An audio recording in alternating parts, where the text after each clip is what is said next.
Voilà, donc à mes côtés, Richard Douit. Richard Douit, on pourrait rappeler tes anciens titres, hein, ou c'est un peu agaçant d'après toi? Je crois que c'est un peu agaçant en fait. Bah, c'est-à-dire au bout de tant d'années, non, c'est pas agaçant, hein, je suis très fier. Bon, j'étais le batteur, chanteur, compositeur du groupe Il était une fois, poil au bras. On n'en rajoute pas parce que depuis que je chante seul, c'est-à-dire depuis 5 ans, on me rabat un petit peu les oreilles. J'ai aucun regret d'avoir fait ça, bien au contraire, ça me sert beaucoup. Mais enfin, bon, il y a un moment où j'ai envie qu'on parle un peu de Richard de Witt tout seul, voilà.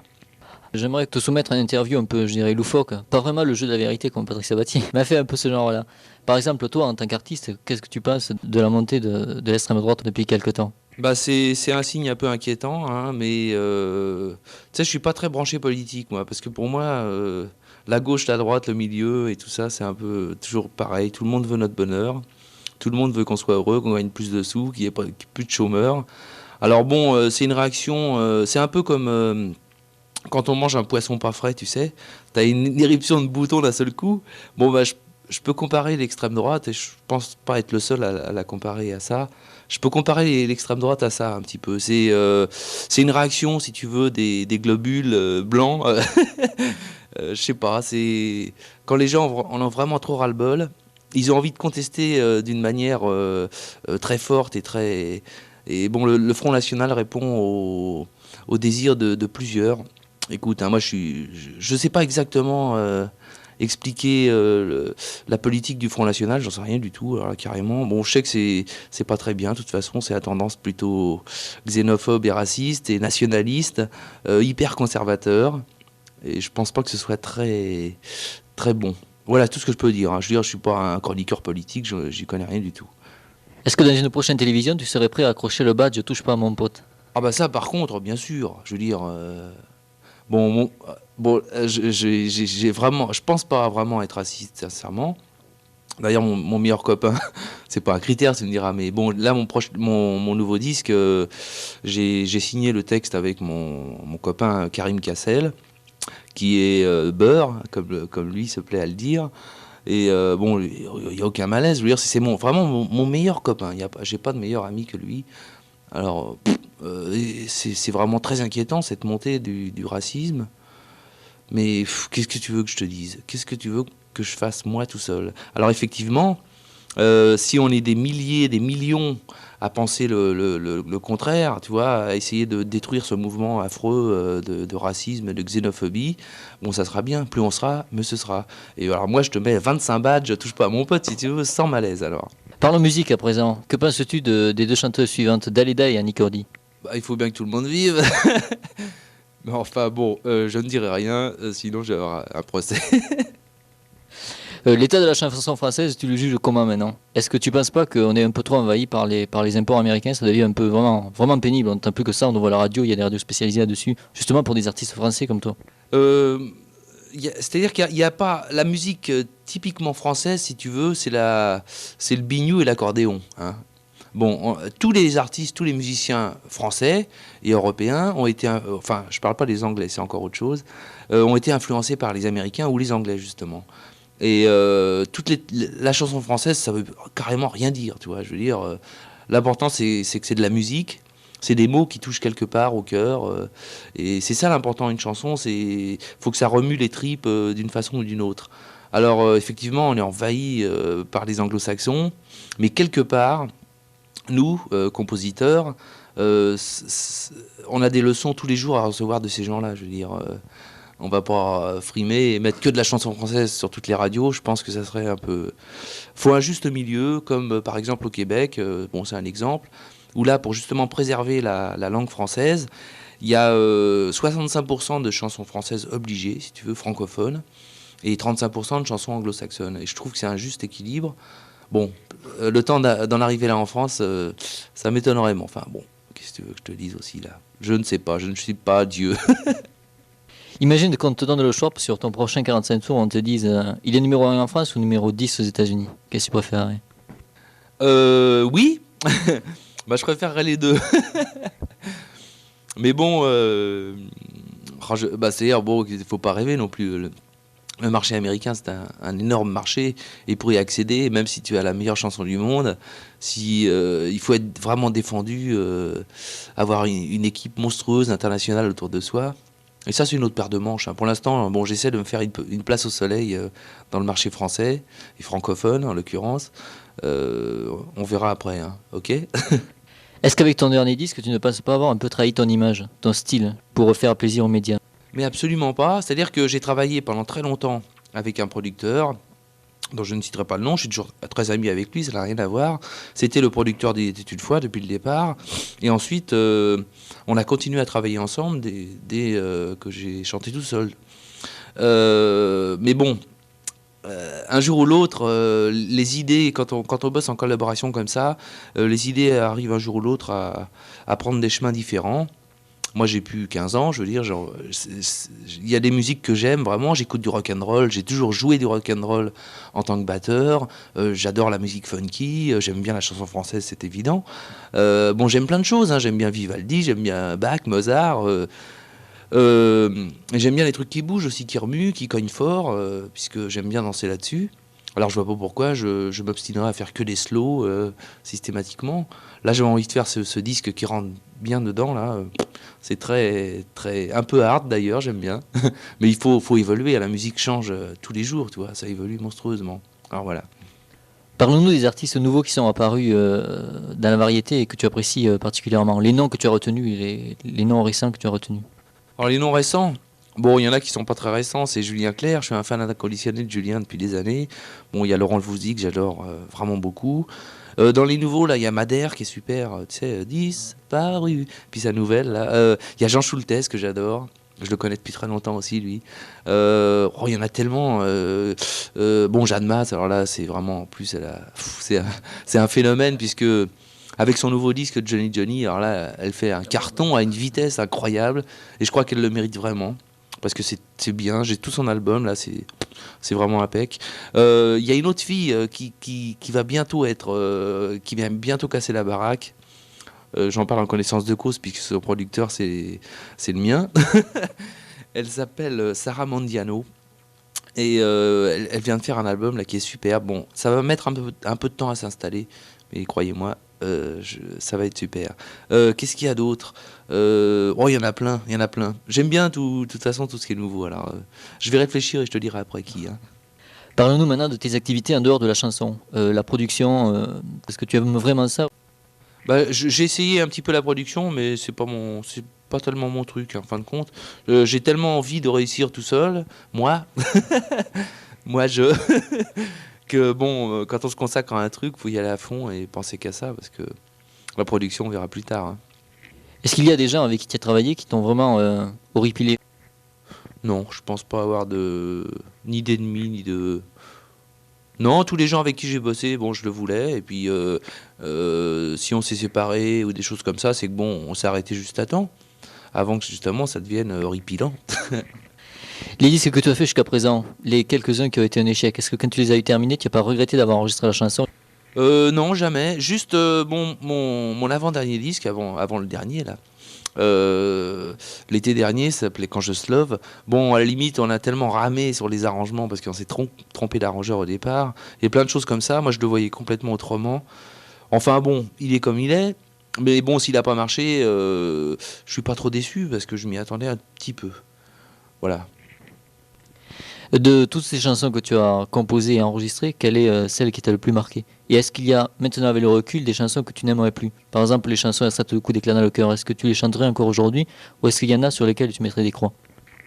Alors là, je pense que non, j'ai aucun regret nulle part. Peut-être, tu parles de coup d'éclat dans le cœur.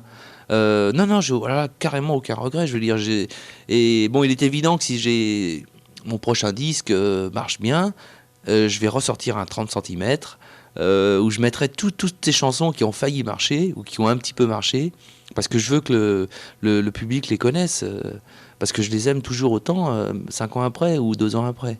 Ça change rien. Tu as eu deux titres, je crois, de cet album numéro 1 au Québec ou au Canada. Est-ce que c'est pas un peu décevant d'avoir des titres numéro 1 ailleurs que chez soi? Eh ben tant pis. Non, je veux dire, bon, on prend le soleil où il est, hein. Bon, au Québec, Ça leur a beaucoup plu. Tout le monde connaissait mon album par cœur, j'étais très étonné, mais c'est dingue, hein. Et bon, tant mieux. Je veux dire, là, je vais y retourner certainement pour ce nouveau disque, parce que ça a l'air de bien bien les brancher. Et puis bon, c'est un petit marché, un petit pays, mais c'est tellement sympa que j'y retourne avec plaisir. La promotion d'un disque, elle se passe comment? Tu sors ton disque et la suite se déroule comment? Et toi, tu le vis comment, surtout? Ah bah je dors plus.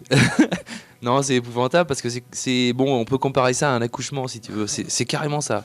Puisque on passe des nuits blanches déjà à composer la chanson, à trouver exactement le texte qui colle dessus. En plus, ensuite, après, en studio, alors là, je te raconte pas, les angoisses d'arrangement, de mix, de mixage, plein de choses. Enfin bon, c'est une fois qu'on a fini ce produit, à la limite, ça ne nous concerne plus. Ensuite, il y a des représentants, des gens de marketing, des gens qui vendent le disque comme une boîte de conserve, il faut bien le dire. Et là, ça nous concerne plus, nous artistes, mais on est obligé maintenant quand même de mettre les pieds dans le plat et de superviser un peu tout ça. Alors c'est très très compliqué, ça met très longtemps, parce qu'il y a d'abord, bon, quand le disque sort, on envoie des exemplaires à tous les médias, journaux, télévision, radio, etc. On attend un petit peu les réactions, les retombées. Ensuite, il y a des attachés de presse qui foncent dans les radios périphériques vendre le produit comme un tapis. Bon, c'est comme ça. Et puis là aussi, il faut faire du forcing, il faut avoir des gens très très compétents et qui y croient surtout à la chanson, au disque. Et puis, bon, puis maintenant, ça met très très longtemps, hein. Il faut au minimum 6 mois pour qu'un disque démarre vraiment bien, c'est-à-dire au niveau des ventes. Tu vois, quand le disque sort, il n'y a pas des disques tout de suite dans les magasins, il faut attendre environ 1 mois, ouais, pour que des gens commencent à l'avoir un peu dans la tête. Et ça, c'est très très long, hein. Alors là, il faut être patient, là. Faut pas rester devant son téléphone en attendant que ça sonne. Il faut forcer les choses et puis voilà. Alors on croise les doigts et on prie le ciel. Qu'est-ce qui me, d'après toi, les années 70 où tu sortais un disque en mai, à la limite juin, et tu l'avais dans la parade dès juillet, ou l'époque de maintenant? Bah, il était évident que le marché était pas du tout pareil. Il n'y avait pas cette crise qu'on subit depuis 73 là, et même surtout après. Les disques maintenant c'est devenu un produit de consommation, mais non seulement courant, mais ultra rapide, c'est-à-dire que les gens ingurgitent ça comme des hamburgers. Je veux dire, il y a tellement de produits qui sortent, c'est incroyable. Et pour arriver à se faire une petite place au soleil là-dedans, c'est très très dur. Et effectivement, ça met beaucoup plus longtemps à s'installer qu'avant. Avant, on sortait pour l'été, on sortait un disque au mois de mai. Et bon, fin septembre, c'était terminé. Il avait marché ou pas marché, mais bon, voilà. On en refaisait un autre. On faisait un album par an en général et de 45 tours.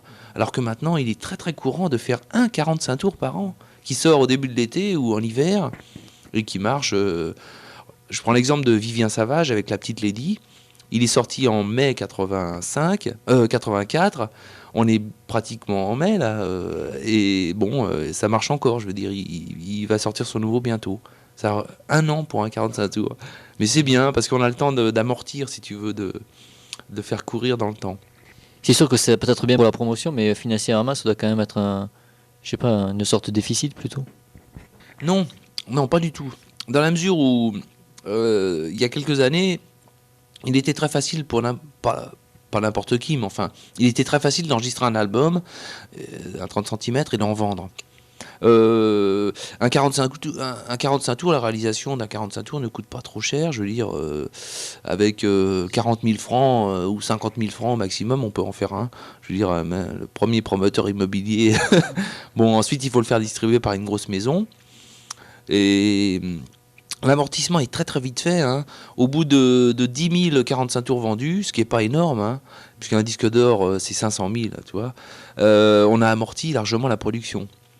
Donc c'est au contraire, en 45 tours, on perd rarement d'argent, vraiment jamais, je peux dire.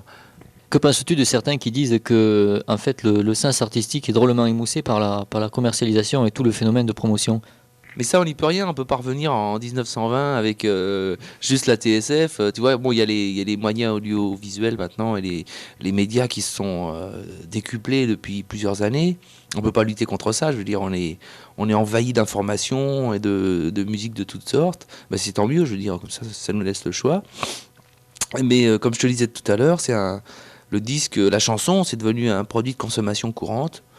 Et bon, ça se consomme, boum, comme un hamburger, quoi. Est-ce que c'est pas un peu vexant de s'entendre qualifier d'un produit, justement? Non, parce que l'important, c'est ce qu'il y a dans la boîte. Je sais pas qui disait ça, mais bon, l'artiste met son cœur et sa tête dans le vinyle, si tu veux, hein. Bon, c'est après, c'est sur un petit rond en plastique noir.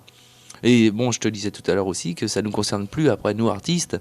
Après, c'est du marketing, c'est de la vente, c'est des études de marché, c'est tout ce que tu veux. Mais bon, on a mis notre cœur là-dedans et puis on peut pas lutter après, hein. Est-ce qu'en 5 ans, tu as pas eu des moments de grand découragement? Oh bah si, c'est sûr. Alors ce qu'il faut, c'est éviter de devenir aigri, tu vois, de devenir systématiquement aigri. Bon. Non, c'est un peu frustrant des fois de voir, bon, par exemple, à des grosses émissions de télévision, de voir des gens. Mais alors, moi, je me demande des fois, mais qu'est-ce qu'ils font là? Qu'est-ce qu'ils ont fait pour y passer? Et c'est à ce niveau-là, c'est frustrant parce que je dis, c'est pas possible. Bon, j'estime valoir beaucoup mieux que certains artistes que je vois à la télé, tu vois. Bon, c'est sûr qu'à un moment, tu te dis, mais pourquoi pas moi? Bon, je crois qu'il faut être patient, s'accrocher et avoir la foi, surtout, comme dans tous les métiers, et jamais se décourager. De toute façon, aller toujours son droit, suivre son chemin, quoi qu'il arrive. Et puis, c'est bien, de toute façon, en fait. C'est pas vraiment un métier. En plus, on arrive à en vivre, alors c'est bien, moi, je trouve. Il n'y a pas de malaise. Est-ce que tu penses que si tu as un jour un énorme succès, ton caractère changera? Non, ça, je crois que c'est inné chez les gens. Puisque, bon, avec Il était une fois, en l'occurrence, on a connu, je peux dire, le grand succès. Oh, ça m'a jamais tourné la tête, vraiment jamais. Et je suis pas comme ça, moi j'aime bien les gens, j'adore les contacts humains et j'adore sentir une salle vibrer devant moi, comme tous les artistes d'ailleurs, hein. Et je crois que ce sera terrible, il y en a qui agissent comme ça, mais ce serait terrible pour un artiste d'un seul coup de se prendre pour un extraterrestre ou pour... non, je veux dire, non. On a la chance de faire un métier qu'on aime et qui peut nous rapporter de l'argent, c'est un peu comme le loto. Bon, c'est tout. Faut bénir le ciel tous les matins si ça marche, et puis c'est tout. Faut surtout pas avoir la grosse tête, comme on dit. Les numéro 1 des ventes en France actuellement, c'est des gens comme Frédéric François, Peter Sloan ou Sweet People. Quel est ton commentaire là-dessus?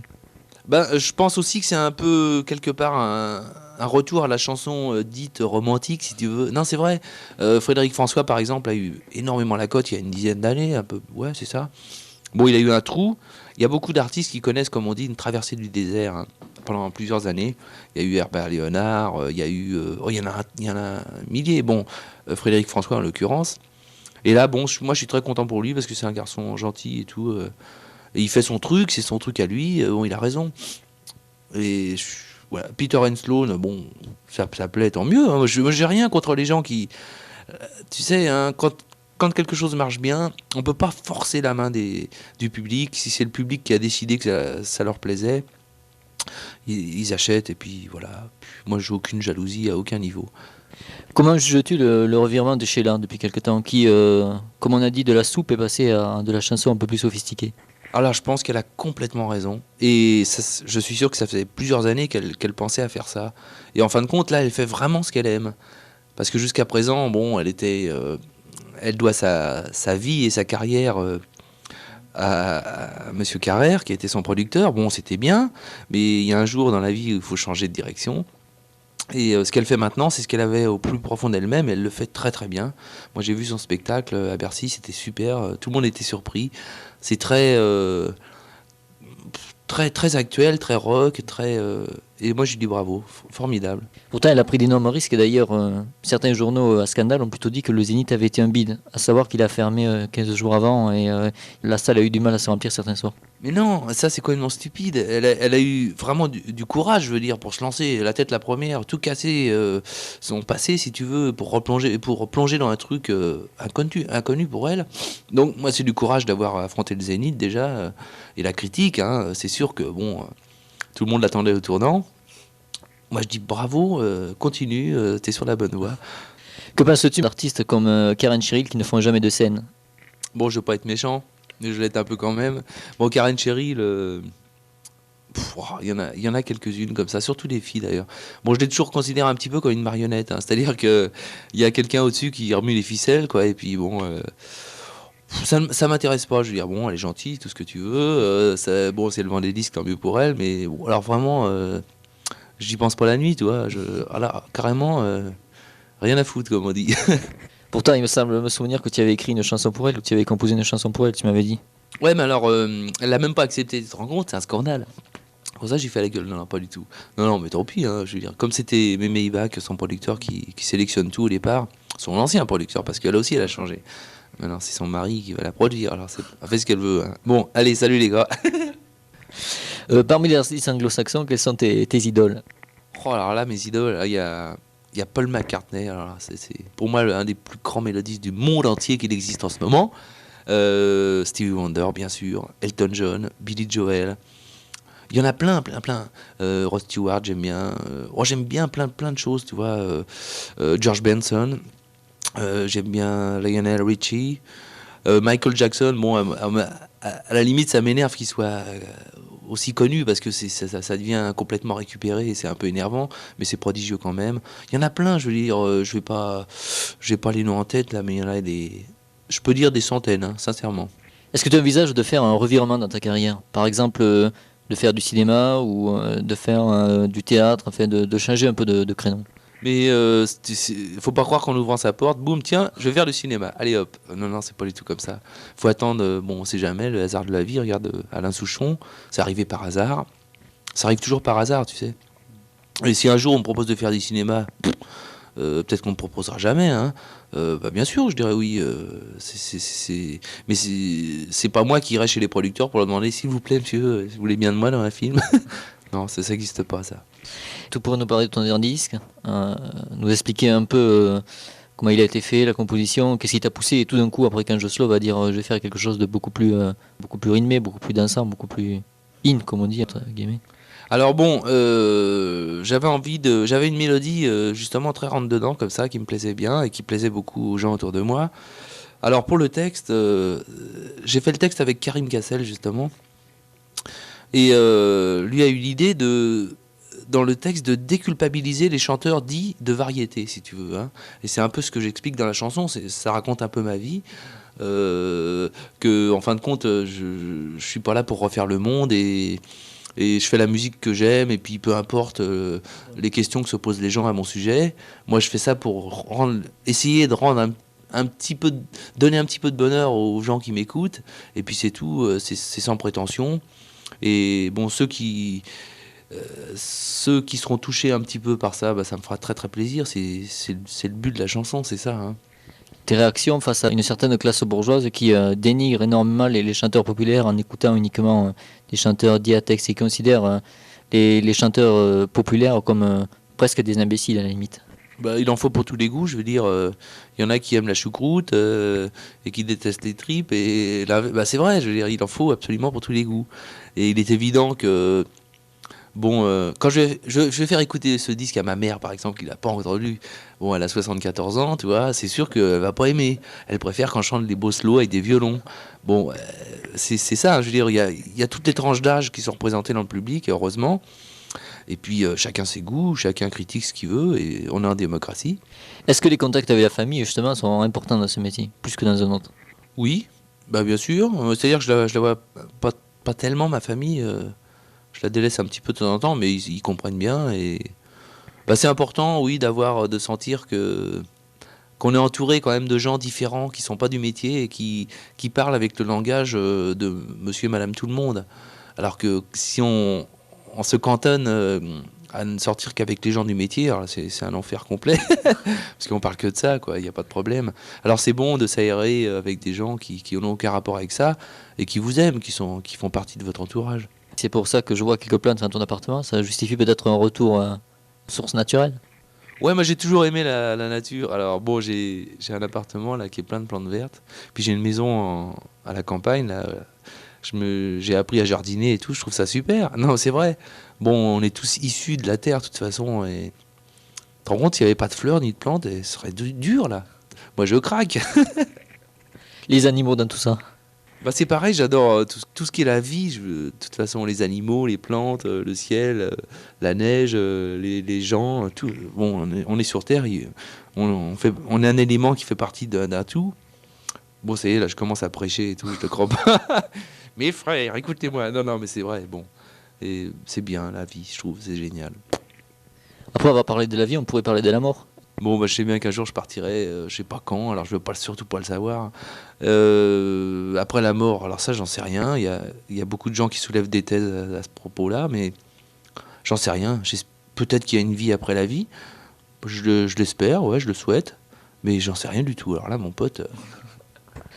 En bref, Richard de Witt 85, ce sera quoi? Ça sera Richard de Witt.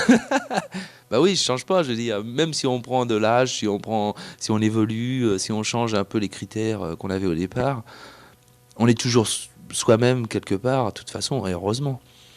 Non, je crois pas que ça. Bon, la musique évolue, donc j'évolue, mais je change pas foncièrement. Très bien, je te remercie.